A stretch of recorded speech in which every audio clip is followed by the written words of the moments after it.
Flood situation is something which is to be viewed seriously. There are certain steps to be taken before, during and after the floods. Accidents are not accidental.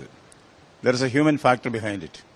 What is now required is immediate rehabilitation and rescue of those who are affected by the floods. As a long-term measure, there should be flood plan management.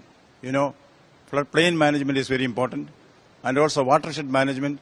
Infrastructure should be as far as possible, it should be calamity resistant.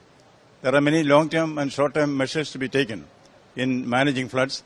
Those are the issues that should come into relevance now, not the blame game. Thank you.